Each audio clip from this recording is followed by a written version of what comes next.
Yes yes yes साहेब, कालपासून नाशिकमध्ये आहात. काय नेमकं घडामोडी घडतायत? तुम्ही खूप प्रयत्न केले गणेश गोकुळके त्यांच्या मागण्यासाठी, पण अद्याप झाली नाही. नाशिकच्या स्थानिक स्वराज्य संस्थांच्या निवडणुकांमध्ये परवा ज्यावेळी मी होतो त्याच्यामध्ये मला असं वाटतं की गणेश गीतेंचा जो फॉर्म होता तो देखील मागे गेलेला आहे. राष्ट्रवादी काँग्रेस पक्षाचे 2 फॉर्म जे होते ते देखील मागे गेलेले आहे.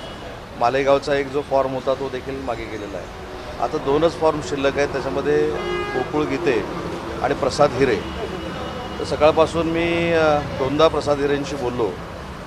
संध्याकाळच्या टप्प्यामध्ये प्रसाद हिरेंना स्वतः दादाजी भुसे जे नंदुरबारच्या दौऱ्यावर आहेत ते स्वतः त्या ठिकाणी भेटणार आहेत आणि मी देखील स्वतः गोकुळ गीतेंशी फोनवरनं संपर्क साधून मी देखील त्यांना विनंती केलेली आहे.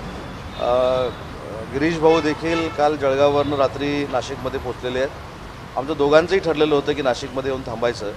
आता पुढच्या अर्धा तासामध्ये, कारण काहीतरी गिरीश महाजन साहेबांचे काही नाशिकमध्ये कार्यक्रम होते, त्याच्यामुळे ते कार्यक्रम झाल्यानंतर आता गणेशजींना आणि गोकुळजींना भेटतील आणि मी प्रचंड आशावादी आहे. प्रचंड सकारात्मकता स्वतः माझ्यामध्ये असल्यामुळं मला ठाम विश्वास आहे की योग्य तो निर्णय होईल आणि महायुतीचे उमेदवार नरेंद्र गराडे जे आहेत त्यांचं समर्थन उरलेले दोन्ही आमचे सहकारी उमेदवार जे आहेत ते करतील याच्यावर माझा ठाम विश्वास आहे. पण आता काल त्यांनी आज सकाळी देखील गोकुळ गीतेंची भूमिका आहे की मी निवडणुकीतून माघार घेणार नाही, मी भाजपमध्ये नाही आहे, त्यामुळे माझ्यावर दबाव आणू नये भाजपकडून अशा पद्धतीने माघार घेणं. नाही, एक लक्षात घ्या की अगदी 100% त्यांच्या मताशी मी सहमत आहे की कुणीच कुठच्या उमेदवारावर दबाव आणू नये.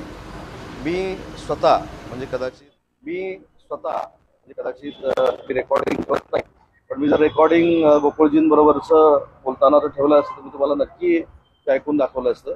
मी त्यांना विनंती केलेली आहे. शेवटी मी ज्या पक्षाचं नेतृत्व मानतो, एकनाथ शिंदे साहेबांना मानतो, त्यांच्या पक्षाच्या बाबतीत जर अडचण निर्माण झालेली असेल तर दबाव कशाला आणायचं? शेवटी आपण एकमेकाची तोंड बघत असतो.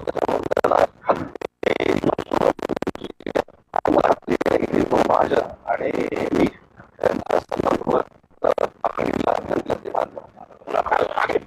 काय करणार? नाही, ठीक आहे ना, माघारीचा दिवस जरी होऊन गेला असला तर बघा, राजकारणामध्ये समज गैरसमज होत असतात, परंतु ते वेळेवर जर दूर केले तर त्याचे परिणाम दूरगामी होत नाहीत. त्याच्यामुळे मला असं वाटतं की योग्य तो निर्णय होईल आणि महायुतीला पोषक असा निर्णय होईल. साहेब, याच्यामधला एक मुद्दा असा आहे की जळगावला तुमच्या पक्षाकडनं एक उमेदवार तिथं बंडखोरी केलेली होती, त्यांनी अर्ज भरला होता, शेवटपर्यंत तिथे अशीच परिस्थिती निर्माण झाली होती. या 2 ज्या घटना आहेत त्या एकमेकांवर अवलंबून आहे असा सुद्धा एक सूर बघायला मिळतो. मला असं वाटतं की गिरीश भाऊ बाईटमध्ये अशा पद्धतीचं बोललेले आहेत. आणि दुसरी महत्त्वाची गोष्ट सांगतो की जळगावमध्ये जे आमचे उमेदवार असतील किंवा इथे जे उमेदवार असतील हे दोघेही महायुती म्हणून समजून घेतील, कारण शेवटी भाजपाचे सगळे लोक आहेत ती देवेंद्रजी फडणवीस साहेबांचं, गिरीश महाजन साहेबांचं नेतृत्व मानतात, बावनकुळे साहेबांचं मानतात, प्रदेशाध्यक्ष रवींद्र चव्हाण साहेबांचं मानतात. तसं आमच्या पक्षामध्ये एकनाथ शिंदे साहेबांचं सर्वमान्य नेतृत्व आहे. त्याच्यामुळं तिथं देखील योग्य तो तोडगा निघेल. काल मी आता परभणीमध्ये होतो. परभणीमध्ये काही गैरसमजातनं राष्ट्रवादी काँग्रेस पार्टीनं 2 फॉर्म भरले होते, भारतीय जनता पार्टीनं फॉर्म भरले होते. आता आमच्यासमोर फक्त तिथं UBT आहे, तिथं आमचा विजय निश्चित झालेला आहे. त्याच्यामुळे इथं देखील विजय निश्चित करण्यासाठी नक्की चांगल्या पद्धतीचा मार्ग आम्हाला सापडेल आणि आम्ही याच्यातनं पुढे जाऊ. आपण गिरीश महाजनांचं नाव देत आहे. काल सुद्धा गिरीश महाजनांनी प्रयत्न केले, परवा प्रयत्न केले, तरी देखील त्यांनी आपली उमेदवारी अर्ज मागे घेतली. आज देखील हे कशावर म्हणतात? नाही, मी काय सांगितलं की मी प्रचंड आशावादी आहे. मी असं कुठं चॅलेंज केलेलंच नाही की मी आल्यामुळं कोणाचा तरी फॉर्म मागं आता घेतला जाईल, मी त्यांच्यावर दबाव आणेल. शेवटी गिरीश भाऊ देखील विनंती करतायत, मी देखील विनंती करतोय. आणि गिरीश भाऊंचं वारंवार नाव का घेतलं तर आपल्या माध्यमातून आम्ही ऐकलेलं आहे की जे दोन्ही गणेश गीते किंवा गोकुळ गीते जे आहेत त्यांनी स्पष्ट सांगितलं की आम्ही महाजन साहेबांचं ऐकतो आणि याच्यामध्ये असं सांगून काही कुठच्याही पद्धतीनं गिरीश महाजन साहेबांचं खच्चीकरण करायचं नाही किंवा त्यांना बोलून काही त्यांनी माझं खच्चीकरण त्यांना करायचं नाही. आम्ही महायुतीतले दोन्ही मंत्री आहोत आणि माझ्यापेक्षा तर गिरीश भाऊ सिनियर आहेत. त्याच्यामुळे गिरीश भाऊंचं वारंवार नाव कुठच्याही राजकीय पद्धतीनं मी घेत नाही. तर ह्याच्यातनं सुवर्णमध्ये निघावा आणि महायुतीचा उमेदवार फार मोठ्या फरकानं निवडून यावा यासाठीच ही भूमिका आहे. गोकुळ गीते यांनी आता माघार घेता पाठिंबा द्यावा तुमच्या उमेदवाराला असा प्रयत्न असतो. नाही, आता असाच प्रयत्न असेल ना. आता तर फॉर्म काय मागं जाणार नाही. आता त्यांनी बिनशर्त पाठिंबा द्यावा आमच्या उमेदवाराला, अशीच आमची भूमिका असणार आहे. आणि त्याच्यामध्ये आम्हाला नक्की यश येईल हा विश्वास मी मगाचपासून आपल्याला सांगितलं. आपण विनंती केली असं म्हणता, सन्मानपूर्वक त्यांच्याशी बोलतोय, परंतु नरेंद्र दराडे यांचे पुत्र कुणाल दराडे जे आहेत त्यांनी त्यांचा बापापर्यंत विषय नेला होता, ते त्यांना कुठेतरी हट झाले म्हणून त्यांची उमेदवारी. हे बघा, मला याच्यातली पार्श्वभूमी माहिती नाही, परंतु हे बघितल्यानंतर आत्ताच मी कुणाल दराडेंशी देखील, म्हणजे मला यायला उशीर झाला, मी आमच्याच लोकांशी काही बोलत होतो, त्यांनी काल देखील खुलासा केलेला आहे. शेवटी ते देखील वेल क्वालिफाईड आहेत आणि कुणालनं अशा पद्धतीचं वक्तव्य केलेलं नाही असं कुणालचं म्हणणं आहे. आणि त्याच्यामध्ये अनावधाना जर त्यांचा गैरसमज झाला असेल तर त्याच्याबद्दल देखील कुणालची दिलगिरी व्यक्त करतील ना. पण आज मी ज्यावेळी त्यांना विचारलं ते मला म्हणलं की साहेब मी असं काही केलेलं नाही, मी बोललेलो देखील नाही, हे काहीतरी गैरसमजातनं झालेलं आहे आणि अशा पद्धतीचा गैरसमज गोकुळजींनी करून घेऊ नका हे देखील मी त्यांना फोनवरनं सांगितलं आहे. त्याच्यामुळं कुणालनं काल काहीतरी खुलासा केलेला आहे आणि याच्या बाबतीमध्ये कुठेही मी असं वक्तव्य केलेलं नाही.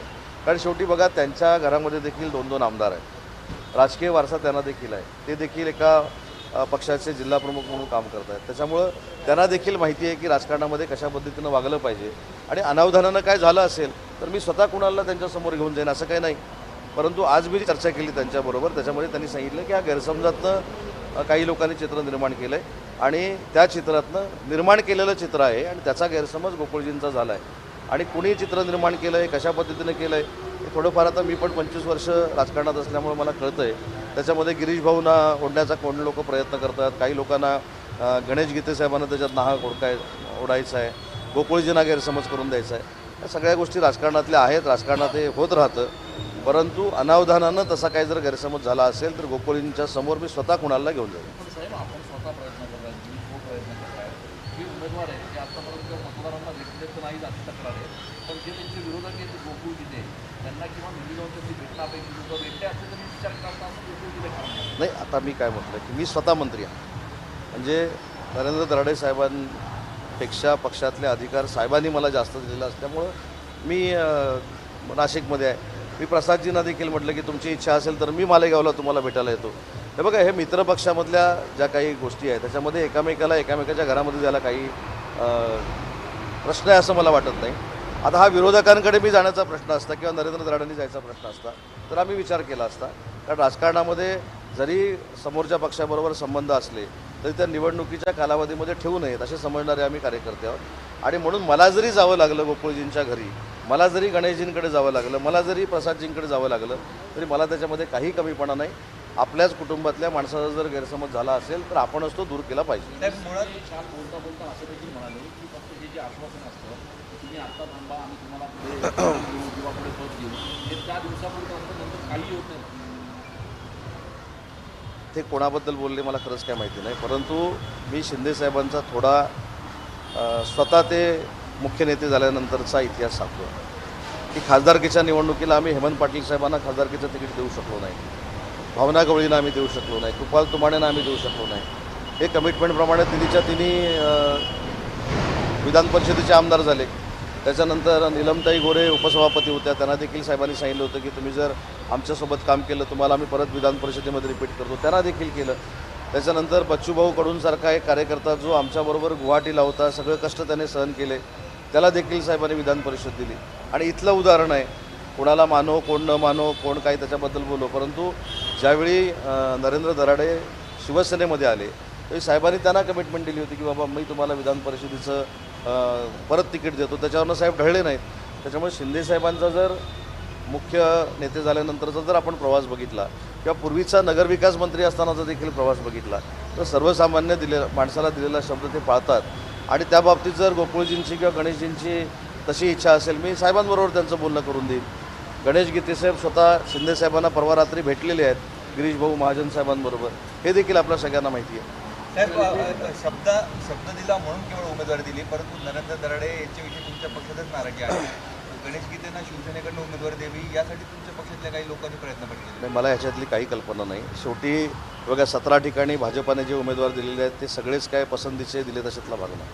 आता आपण सातारा सांगलीचा जर विचार केला तर तिथं नाव वेगळं चालत होतं, वेगळ्याला तिकीट मिळालं, हे होतच राहतं राजकारणामध्ये. त्याच्यामुळे मला असं वाटत नाही की आमच्या कार्यकर्त्यांनी आमच्या मतदारांनी नाराज व्हावं. शेवटी नेत्याचा शब्द हा सर्वमान्य असला पाहिजे तो आदेश मानला गेला पाहिजे आणि ह्याच्यातनंच पुढचं आम्हाला कळतं ना.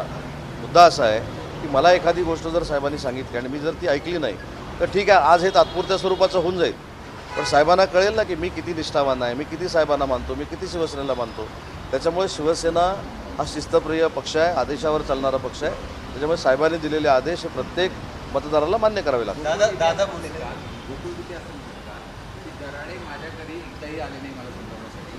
गणेशजी म्हणजे कुठल्याही दराडे आले नाही, किशोर दराडे आले नाही किंवा कोणी आलं नाही. त्यांना एवढा इगो आहे, ते म्हणतात होऊन जाईल आमचं सगळं होतं. नाही. ज्या पद्धतीने बाप काढला ऐका मी सांगतो, बाप काढलेला नाही, पुन्हा एकदा सांगतो. मला ह्या सगळ्या ह्याच्यामध्ये मी नाशिकची निवडणूक बघितल्यानंतर थेट लोकसभेतले दिवस आठवले. नाही थेट म्हणजे संविधान बदलणार आहे, त्याच्यानंतर जर NDAचं सरकार आलं तर मुस्लिम बांधवांना देश सोडावा लागणार आहे. म्हणजे एखादा फेक नरेटिव्ह कशा पद्धतीनं सेट देशाच्या पातळीवर होतो हे मला नाशिकमध्ये आता 2 दिवसात कळायला लागलेलं आहे. त्याच्यामुळं हा फेक नरेटिव्ह आहे. आणि तरी मी सांगितलं की कुणालकडनं अशा पद्धतीचं अनावधानानं काय झालं असेल, झालेलं नाही तर मी कुणालला स्वतः गोकुळजींच्या समोर नेऊन बसवायला तयार. बाळ माने यांनी असं म्हणते तुम्ही जे प्रयत्न करताय आता विधानसभेच्या निवडणुकांच्या अनुषंगाने तर उपमुख्यमंत्री होण्यासाठी तुमचा प्रयत्न आहे म्हणून ते प्रयत्न चालू आहे असं कोण म्हणाले? बाळ माने कोण आहे? ते तुमच्या मतदारसंघातले उमेदवार नाही बाळमानेंचा प्रश्न साहेब, तुम्ही मला प्रश्न विचारता. बाळमानेंना मी 5 वेळा पाडले हो. आणि त्याच्यापेक्षा पुढचं सांगतो की मच्छीमार सोसायटीच्या 16 मतामध्ये त्यांना मी पाडले. त्याच्यामुळे बाळमानेने माझ्यावर एखादी टीका करावी आणि मी त्यांच्यावर बोलावं म्हणजे मी त्यांना राष्ट्रीय नेता बनवल्यासारखं आहे. त्यामुळे कालची त्यांची तुम्ही भूमिका बघितली ना, सर्व म्हणजे त्यांच्या पक्षामध्ये असताना देखील, आता हे रत्नागिरीमध्ये होते, माझ्यापेक्षा ह्यांना चांगली माहिती आहे. तर त्यांच्या भूमिकेवर बोलून मला काही त्यांना फार मोठं करायचं नाही. त्याच्यावर जर त्यांचे नेते बोलले असते पूर्वीच्या पक्षातले तरी बोललो असतो. नारायण राणेंनी पण टीका केली त्यांच्यावर. एकी बाजूला नितेश राणे त्यांच्या मागासाठी प्रयत्न करतात, पण नारायण राणेंनी पण टीका केली. काय बोलले राणेसाहेब? चोराच्या उलट्या बोंबा आहेत वगैरे वगैरे. अजून काय पाहिजे? राणेसाहेबांनी जर एखाद्या व्यक्तीवर आपलं मत प्रदर्शन केलेलं आहे तर ते आमचे खासदार साहेब आहेत, कोकणचे नेते आहेत, कोकणातले मुख्यमंत्री राहिलेले आहेत. त्यांना कोकणाच्या कानाकोपऱ्याचा अभ्यास जसा आहे तसा प्रत्येक माणसाचा अभ्यास आहे. त्याच्यामुळे आता राणेसाहेबांनी त्याच्यावर वक्तव्य केल्यानंतर मी कशाला बोलायचं? गिरीश महाजन नाशिकमध्ये आहेत, तुम्ही आहात, आता या सगळ्या प्रश्नावर तोडगा काढण्यासाठी बैठक वगैरे होणार आहे. गिरीश महाजन साहेबांचे बहुतेक कार्यक्रम आत्ताच संपलेले आहेत, तुमची देखील पत्रकार परिषद झाली. त्याच्यामुळं त्यांनी मला असं सांगितलं की ते आता गणेश गीते यांच्याबरोबर सगळी चर्चा करणार आहे. आपण सकारात्मक राहू. तुम्हाला थोडा संध्याकाळपर्यंत त्रास होईल, परंतु काहीतरी सकारात्मक निर्णय होईल. संजय राऊतांचं असं म्हणणं आहे जर महायुतीकडे बहुमत आहे तर मग बिनविरोध निवडणुका कशासाठी करतायत आणि यामध्ये जवळपास 150 कोटी रुपयांची उलाढाल झाली काल एका दिवसामध्ये. एक लक्षात घ्या, मी कोकणाचं उदाहरण तुम्हाला देतो. कोकणाचा कुठच्या उमेदवारानं मागे घेतला फॉर्म? मला संजय राऊत साहेबांना एक विनंती करायची की त्यांनी देखील एक विचार केला पाहिजे की फक्त आणि फक्त उदय सामंतला राजकीय अडचणीत आणण्यासाठी एक माणूस त्यांनी घेतला, त्याला विधानसभेचं तिकीट दिलं, विधानसभेचं तिकीट दिल्यानंतर जे काय व्हायचं ते झालं. आता त्याला विधान परिषदेचं तिकीट दिलं, त्याने आयत्या वेळी मागं घेतलं. मग कुणी UBTनं मागे घेतला आहे, UBTच्या उमेदवारानं मागे घेतला आहे. मग UBTचा उमेदवार जो आहे तो पश्चाताप न होणारा द्या ना. जे नाशिकच्या विधान परिषदेच्या जागेसंदर्भात जो काही गोंधळ झालेला आहे त्याबाबत उदय सामंत यांनी भाष्य केलेलं आहे आणि आता गोकुळ गीते यांच्याशी गिरीश महाजनच बोलतील असं सुद्धा सामंत यांनी यावेळी सांगितलेलं आहे. राजकारणामध्ये कधीतरी गैरसमज होतात, त्या संदर्भात सुवर्णमध्य काढण्याचा आमचा प्रयत्न असेल, त्यासाठीची योग्य चर्चा आम्ही करू